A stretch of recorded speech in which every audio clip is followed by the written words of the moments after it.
Hello, and welcome to today's class on quantification inside of Navisworks 2014. My name is Drew Jarvis, and I'm an application specialist with Cancel. Today I'm going to be showing you the different capabilities for quantification in the Building Design Suite.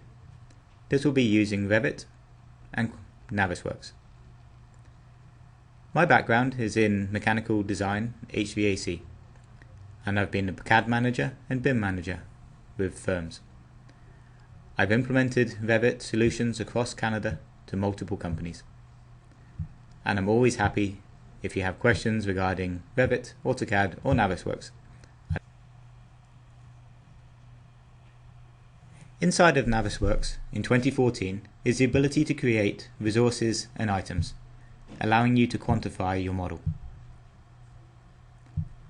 Resources are the materials that are placed inside of your objects. Your objects are termed as items. In this image you can see there are 3 different resources available: a 5/8 gypsum wallboard, 3 5/8 wood stud and another gypsum wallboard. These resources are inside of an item, which is the 4 7/8 inch interior partition. These are grouped together into locations inside of the item catalogue. Within the resources you can then set up formulas. These formulas allow you to quantify your objects. So for example, from Revit you may be able to get the length and area of a wall. Inside of the Navisworks Quantification you can then apply size information to them. So for example, the gypsum wallboard will come in an 8x4 sheet. Well, if you have a large area of several thousand square feet of wall, you can then have the software automatically work out for you how many sheets you'll need. You set up these formulas once and they're available for all of your projects moving forward. The workbook is where you then quantify the model objects and where you see the results. You can also export information from the workbook to formats like Microsoft Excel. Inside of the quantification workbook we have tools available helping us to hide objects that have been taken off or hide objects that have not yet been taken off. This will enable you to see where you are in the quantification process. There are 2 different types of quantification inside of Navisworks. There's the model takeoff and the virtual takeoff. First I'll show you the model takeoff.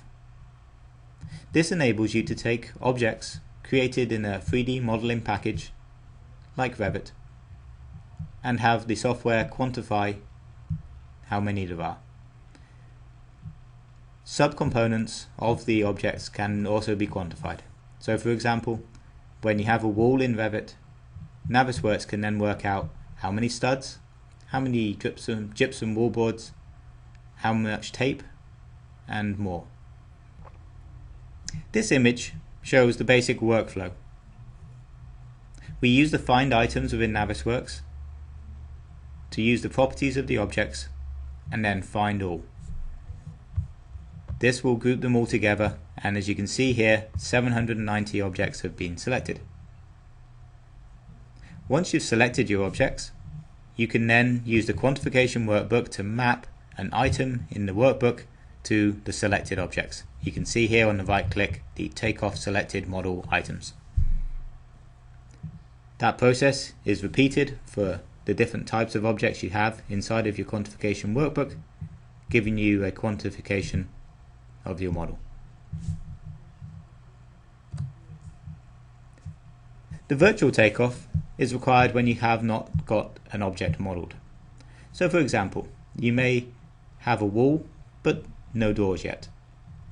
At some point in the future the doors will be modeled, but at this stage you want to get a quantification knowing that there will be 1 door per room. A virtual takeoff can be easily mapped to a viewpoint in Navisworks. This enables you to save the position of the object and go back to it at a later date. When you go back to it, you may see that the object has been modelled. This means you can then remove the virtual takeoff because the model takeoff will account for the objects. Let's take a look inside of the software. Quantification can take place inside of the Revit environment. Here we have a building with approximately 50,000 objects.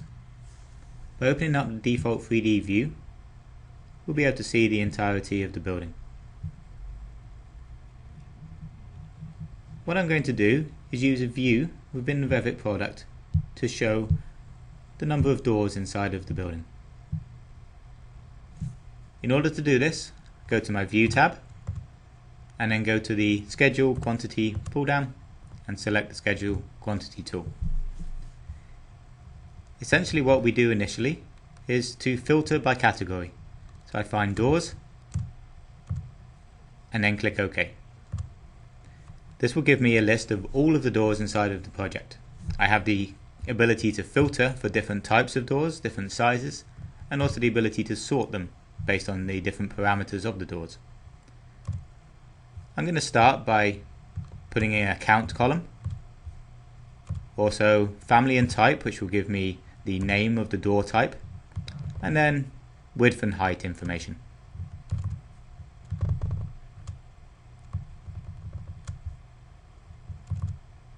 If I click OK now, it will quantify each door in the whole project. This results in a very long list. What I'd like to do, as I have the count column, is group together the different types of door.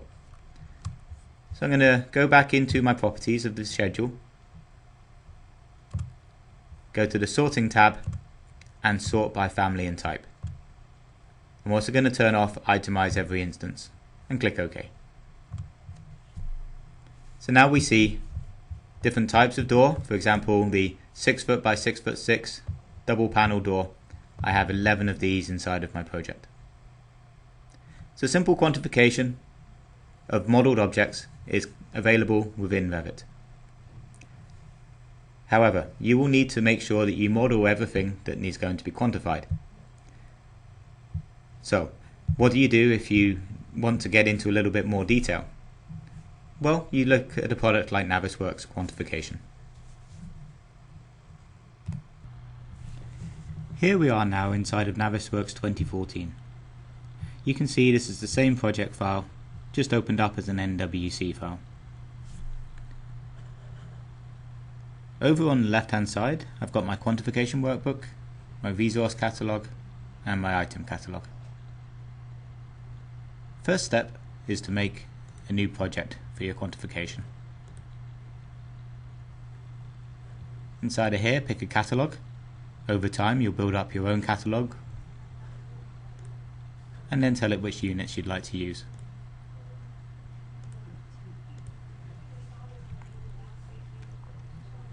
What this gives you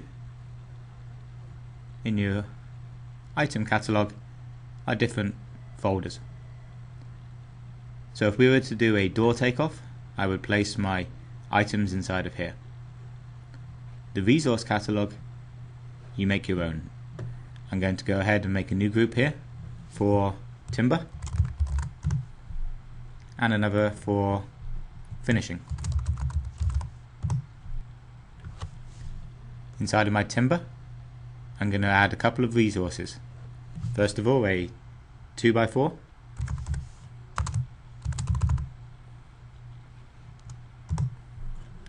and then a 2x6. Within my finishing, I'll create my 5/8 gypsum wallboard,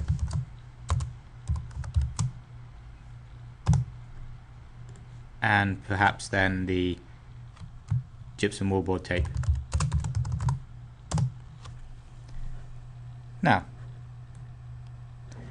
as I select each of my resources, we can see down here there's some calculations available. So for example, with my gypsum wallboard, I can count how many boards I need. So if I can get the model area from my Revit model and divide this by 32, 8 times 4, and maybe then add in 10%, This will give me the total number of sheets of gypsum wallboard I require.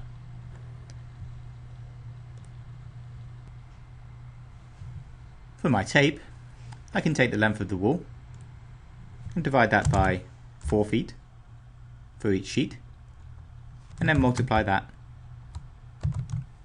by the height of the wall. This should give me a total length of tape required.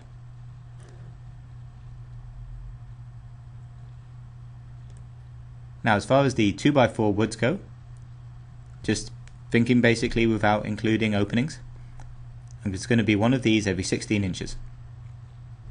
So my total length is going to be the model length, which is the length of the wall, divided by 1.3,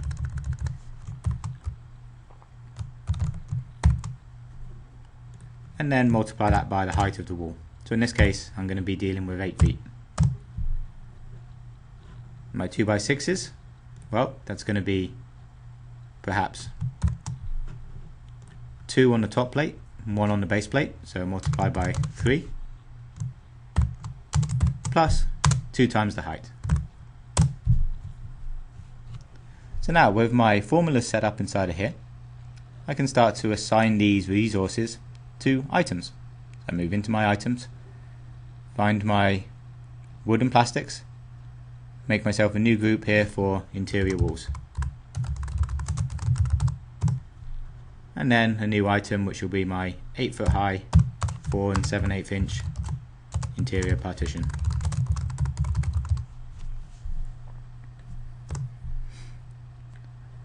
Within the interior partition item, I can assign my resources. Here I'll find my timber, my plates, my gypsum wallboard, and my tape. So there's all of my objects inside of there. Now, we can see my formulas here, and I've only added one gypsum wallboard. The reason for this is so that I don't have to have multiple items tracked, but I'll have to remember that I've got 2 per side inside of here, or 1 per side, so 2 total. So I'm just going to put another multiplication inside of there, and I can also take my area, for example, multiply that by 2. There we go.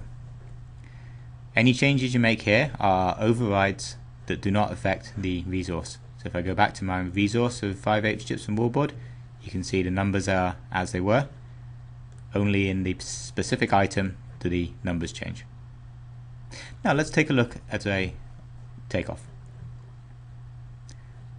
First of all, I need to find the items. So inside of here, I'm going to search by the item type from Revit, and if it equals 4 7/8 inch interior partition, then I want it to select it. I'll hit find all.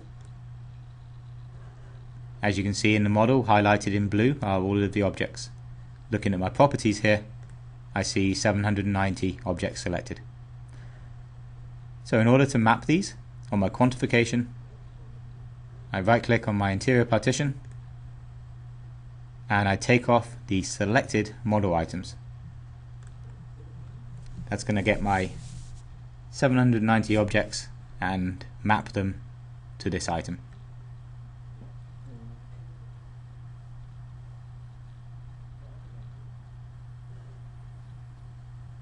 Now in my quantification workbook, I can change to a resource view, expand upon this, and see what I have taken off. So for 2x4 wood, we can see a total length of 74,000 feet. 2x6, 50,000 feet. 5x8, we've got 12,000 feet of wool, which gives us 392,000 square feet. And as far as the count goes, 13,000 sheets.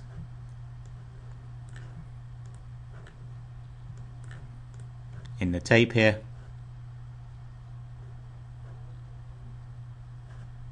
24,000 feet.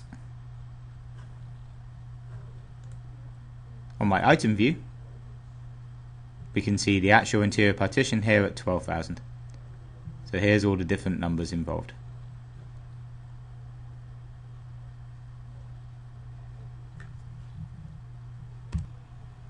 Sometimes there are objects that need to be quantified but have not yet been placed in the model.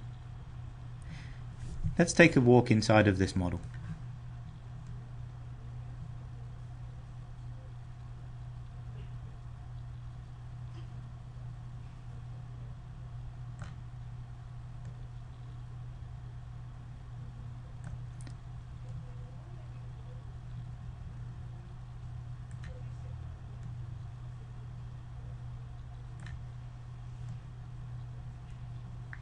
As I travel through the model here, down this corridor we can see doors on the left, and as I look around here, no doors.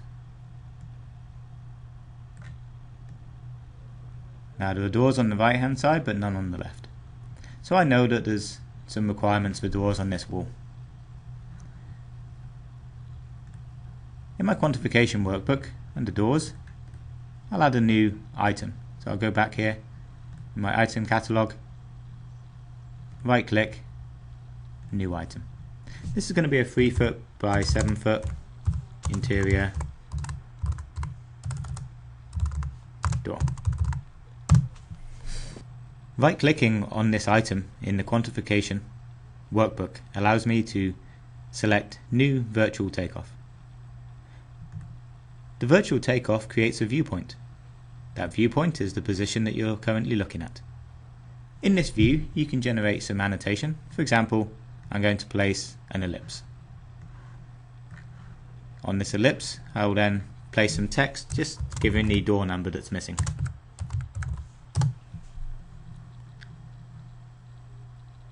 Now, I'll move along the hallway to the next location and generate an additional takeoff.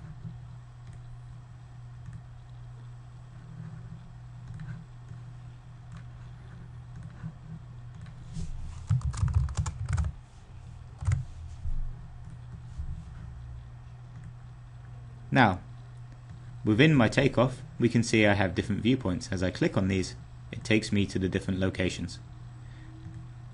The power of doing this is not only do I get my quantification, including any items that I then apply and any resources I apply to those items, but I also can see where I place them in the model. If next time I look at this view I see that there's a door placed inside of here, then I know that a model takeoff will take care of the quantification. So my virtual takeoff can then be removed. So whether the object has been modelled or not, Navisworks Quantification is the solution. I'd like to finish today by saying thank you for watching this short presentation. Please feel free to contact me if you have any questions about Revit, AutoCAD or Navisworks. Thank you.